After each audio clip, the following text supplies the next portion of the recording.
Kali ini kita akan sedikit membahas mengenai sejarah asal-usul etnis atau suku Banjar.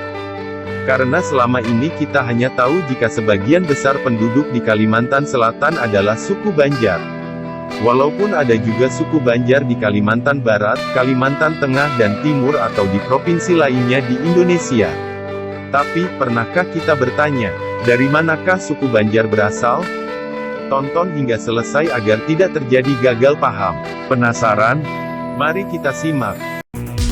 Selamat datang kembali di channel Jajak Terus, channel yang akan membahas tentang sejarah, mitos, legenda dan alam. Akan update setiap hari Senin. Dan semoga sajian video-video dari kami bermanfaat untuk kita semua.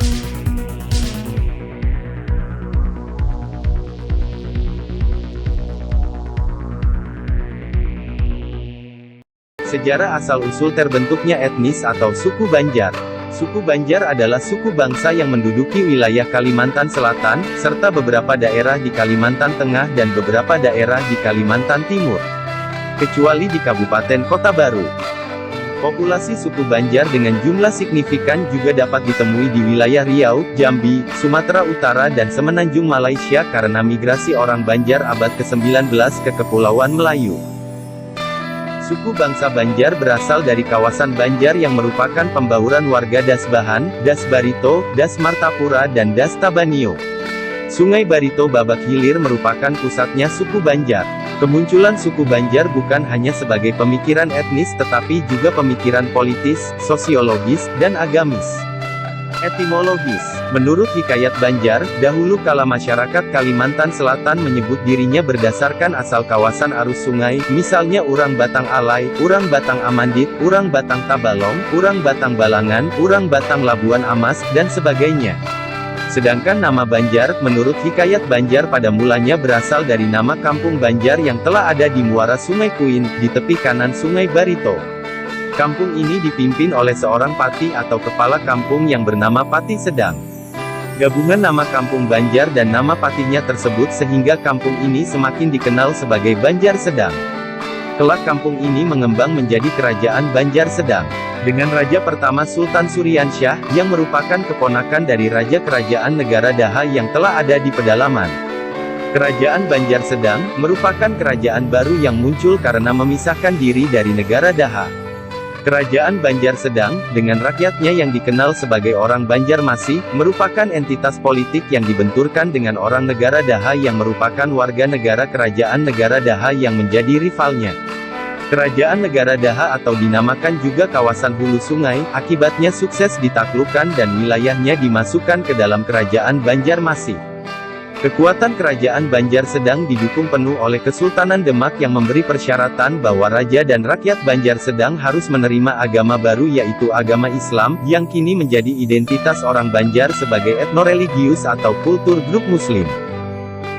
Sejarah. Mitologi suku Dayak Meratus atau Dayak Bukit, mencetuskan bahwa suku Banjar terutama Banjar Pahuluan dan suku Bukit merupakan keturunan dari dua kakak beradik, yaitu Si Ayu atau Datung Ayu atau Dayuhan atau Sandayuhan yang menurunkan suku Bukit, dan Bambang Siwara atau Bambang Basiwara yang menurunkan suku Banjar.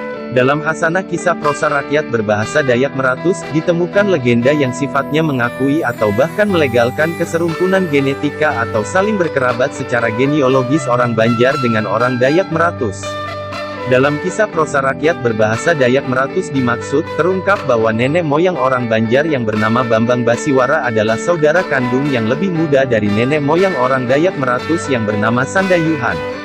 Bambang Basiwara digambarkan sebagai saudara kandung yang lebih muda yang berfisik lemah tapi berotak cerdas. Sedangkan Sandayuhan digambarkan sebagai kakak yang berfisik kuat dan jago berkelahi. Sesuai dengan statusnya sebagai nenek moyang atau cikal bakal orang Dayak Maratus, maka nama Sandayuhan sangat populer di kalangan orang Dayak Meratus. Banyak sekali tempat-tempat di seantero pegunungan Meratus yang sejarah keberadaannya diceritakan berasal-usul dari gerakan heroik Sandayuhan. Aib satu di selanya adalah tebing batu berkepala 7, yang konon adalah penjelmaan dari Samaliing, setan berkepala 7 yang sukses dikalahkannya dalam suatu kontak fisik yang sangat menentukan. Suku bangsa Banjar terbentuk dari suku-suku Maanyan, Lawangan, Bukit, dan Ngaju yang dipengaruhi oleh kebiasaan istiadat Melayu dan Jawa, dipersatukan. oleh kerajaan yang beragama Buddha, Hindu dan terakhir Islam, dari kerajaan Banjar, sehingga menumbuhkan suku bangsa Banjar yang berbahasa Banjar. Suku bangsa Banjar terbagi menjadi 3 subsuku, yaitu Banjar Pahuluan, Banjar Batang Banyu, dan Banjar Kuala. Banjar Pahuluan pada asasnya adalah masyarakat kawasan lembah-lembah sungai yaitu cabang Sungai Negara yang berhulu ke Pegunungan Meratus. Banjar Batang Banyu mendiami lembah Sungai Negara, sedangkan orang Banjar Kuala mendiami sekitar Banjarmasin dan Martapura. Bahasa yang mereka kembangkan dinamakan bahasa Banjar, yang pada asasnya adalah bahasa Melayu Sumatera atau sekitarnya, yang di dalamnya terdapat banyak kosakata asal Dayak dan Jawa. Nama Banjar diperoleh karena mereka dahulu sebelum Kesultanan Banjar dibubarkan pada tahun 1860 adalah warga Kesultanan Banjarmasin atau disingkat Banjar, sesuai dengan nama ibu kotanya pada mula berdirinya. Ketika ibu kota dialihkan ke arah pedalaman terakhir di Martapura, nama tersebut nampaknya sudah baku atau tidak berganti lagi. Sejak abad ke-19, suku Banjar migrasi ke pantai timur Sumatera dan Malaysia, tetapi di Malaysia Barat, suku Banjar digolongkan ke dalam suku Melayu, hanya di Tawau yaitu wilayah Sabah dan Malaysia Timur yang menyebut dirinya suku Banjar. Di Singapura, suku Banjar sudah menyatu ke dalam suku Melayu. Kesultanan Banjar sebelumnya meliputi wilayah Provinsi Kalimantan Selatan dan Kalimantan Tengah. Kemudian pada abad ke-16 terpecah, di sebelah barat menjadi Kerajaan Kota Waringin yang dipimpin Pangeran Dipati Antakasuma, bin Sultan Mustain Billah, dan pada abad ke-17 di sebelah timur menjadi Kerajaan Tanah Bumbu yang dipimpin Pangeran Dipati Tuha, bin Sultan Saidullah, yang mengembang menjadi beberapa daerah seperti Sabamban, Pegatan, Kusan, Pulau Laut, Batu Licin, Cangtong, Bangkalaan, Sampanahan, Manunggul, dan Cenggal. Banjar Pahuluan. Sangat mungkin sekali pemeluk Islam sudah telah ada sebelumnya di sekitar keraton bangunan di Banjarmasin, tetapi pengislaman secara massal diduga terjadi setelah Raja Pangeran Samudera yang kemudian dilantik menjadi Sultan Suryansyah, memeluk Islam didampingi warga kerabatnya, yaitu bubuhen raja-raja. Perilaku raja ini didampingi elit ibu kota, masing-masing tentu menjumpai masyarakat yang semakin asli, yaitu suku Dayak Bukit, yang dahulu dianggarkan mendiami lembah-lembah sungai yang sama.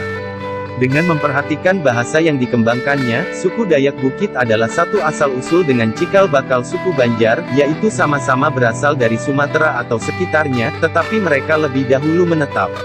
Kedua himpunan warga Melayu ini memang hidup bertetangga, tetapi setidak-tidaknya pada masa awal, pada asasnya tidak berbaur. Jadi, meskipun himpunan suku Banjar Pahuluan membangun pemukiman di suatu tempat, yang mungkin tidak terlalu jauh letaknya dari balai suku Dayak Bukit, namun masing-masing merupakan himpunan yang berdiri sendiri. Sebagai kebutuhan keamanan, atau karena memang telah terjadi ikatan kekerabatan, cikal bakal suku Banjar membentuk komplek pemukiman tersendiri. Komplek pemukiman cikal bakal suku Banjar Pahuluan yang pertama ini merupakan komplek pemukiman Bubuhen, yang pada mulanya terdiri dari seorang tokoh yang berwibawa sebagai kepalanya, dan warga kerabatnya, dan mungkin ditambah dengan keluarga-keluarga lain yang bergabung dengannya. Model yang sama atau nyaris sama juga terdapat pada warga Balai di kalangan warga Dayak Bukit, yang pada asasnya sedang berjalan sampai sekarang. Kawasan lembah sungai-sungai yang berhulu di Pegunungan Meratus ini nampaknya wilayah pemukiman pertama warga Banjar, dan di kawasan inilah konsentrasi masyarakat yang banyak sejak zaman lawas, dan kawasan inilah yang dinamakan Pahuluan. Apa yang diberitahukan di atas menggambarkan terbentuknya warga Banjar Pahuluan, yang tentu saja dengan probabilitas telah tersedianya unsur Dayak Bukit ikut membentuknya. Banjar Batang Banyu. Warga Banjar Batang Banyu terbentuk diduga erat sekali berkaitan dengan terbentuknya pusat kekuasaan yang meliputi seluruh wilayah Banjar, yang terbentuk mula pertama di hulu Sungai Negara atau cabangnya yaitu Sungai Tabalong. Sebagai warga yang berdiam di ibu kota tentu merupakan kebanggaan tersendiri, sehingga menjadi himpunan masyarakat yang terpisah. Kawasan tepi Sungai Tabalong adalah merupakan tempat tinggal tradisional dari suku Dayak Manyan dan Lawangan, sehingga diduga banyak yang ikut serta membentuk suku Batang Banyu, di samping tentu saja orang-orang asal Pahuluan yang pindah ke sana dan para pendatang yang datang dari luar. Bila di Pahuluan umumnya orang hidup dari bertani subsistens, maka banyak di sela masyarakat Batang Banyu yang bermata pencarian sebagai pedagang dan pengrajin. Banjar Kuala. Ketika pusat kerajaan dialihkan ke Banjarmasin mulai terbentuknya Kesultanan Banjar, beberapa warga Batangbanyu dibawa pindah ke pusat kekuasaan yang baru ini dan bersama-sama dengan masyarakat sekitar keraton yang sudah telah ada sebelumnya, membentuk suku Banjar.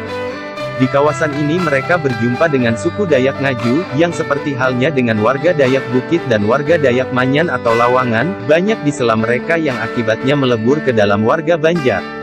Setelah mereka memeluk agama Islam, mereka yang bertempat tinggal di sekitar ibu kota kesultanan inilah sebenarnya yang dinamakan atau menamakan dirinya orang Banjar, sedangkan warga Pahuluan dan warga Batangbanyu biasa menyebut dirinya sebagai orang atau asal dari kota Lawas yang terkemuka dahulu.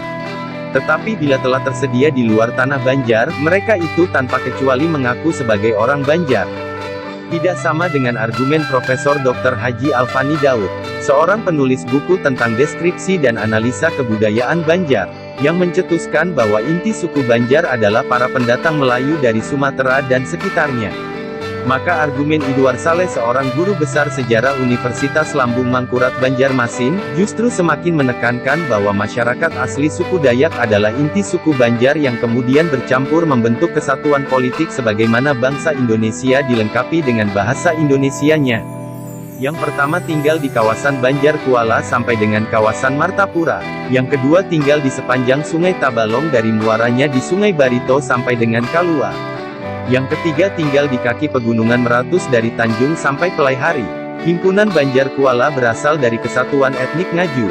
Himpunan Banjar Batangbanyu berasal dari kesatuan etnik Manyan. Himpunan Banjar Pahuluan berasal dari kesatuan etnik Bukit. Ketiga ini adalah intinya. Mereka menganggap semakin beradab dan menjadi kriteria dengan yang bukan Banjar, yaitu golongan Kaharingan, dengan ejekan orang dusun, orang Biaju, Bukit dan sebagainya. Ketika Pangeran Samudera membangun kerajaan Banjar, dia dibantu oleh orang Ngaju, dibantu patih-patihnya seperti Patih Belandean, Patih Belitung, Patih Kuin serta orang Bakumpai yang dikalahkan. Demikian pula masyarakat Daha yang dikalahkan beberapa agung orang Bukit dan Manyan. Himpunan ini diberi agama baru yaitu agama Islam, kemudian mengangkat sumpah setia pada raja, dan sebagai tanda setia memakai bahasa ibu baru dan meninggalkan bahasa ibu lama. Seorang Banjar itu bukan kesatuan etnis tetapi kesatuan politik, seperti bangsa Indonesia. Sosiohistoris. Secara sosiohistoris warga Banjar adalah himpunan sosial heterogen yang terkonfigurasi dari bermacam suku bangsa dan ras yang selama ratusan tahun sudah menjalin kehidupan bersama, sehingga kemudian membentuk identitas etnis atau suku Banjar. Artinya, himpunan sosial heterogen itu memang terbentuk melewati proses yang tidak sepenuhnya alami, primordial, tetapi juga dipengaruhi oleh faktor-faktor lain yang cukup kompleks. Islam sudah menjadi ciri warga Banjar sejak berabad-abad yang silam. Islam juga sudah menjadi identitas mereka, yang membedakannya dengan kelompok-kelompok Dayak yang telah ada di sekitarnya, yang umumnya menganut religi sukunya. Memeluk Islam merupakan kebanggaan tersendiri, setidak-tidaknya dahulu, sehingga berpindah agama di kalangan warga Dayak dituturkan sebagai babarasi, atau membersihkan diri di samping menjadi orang Banjar. Warga Banjar bukanlah suatu yang telah ada begitu saja, tapi dia merupakan konstruksi historis secara sosial suatu himpunan manusia, yang menginginkan suatu komunitas tersendiri dari komunitas yang telah tersedia di Kepulauan Kalimantan.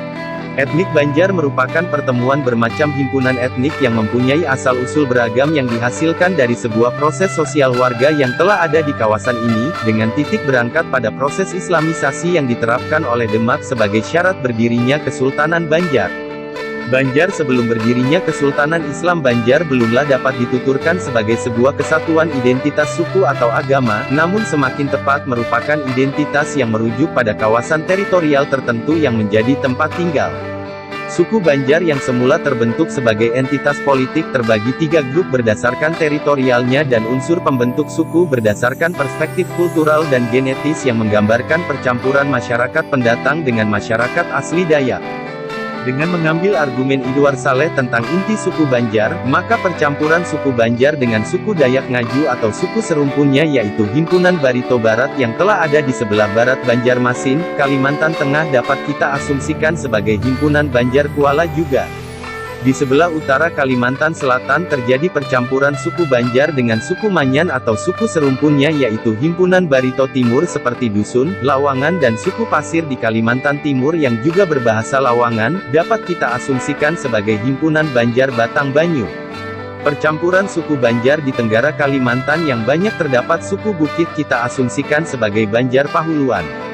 Menurut sensus BPS tahun 2010 populasi suku Banjar berjumlah 4.127.124 dan terdapat di seluruh provinsi Indonesia dengan 2.686.627 diantaranya tinggal di Kalimantan Selatan. Terima kasih sudah menonton video sajian dari kami, semoga bermanfaat dan jangan lupa subscribe, like, share dan komen. Sampai berjumpa di video berikutnya.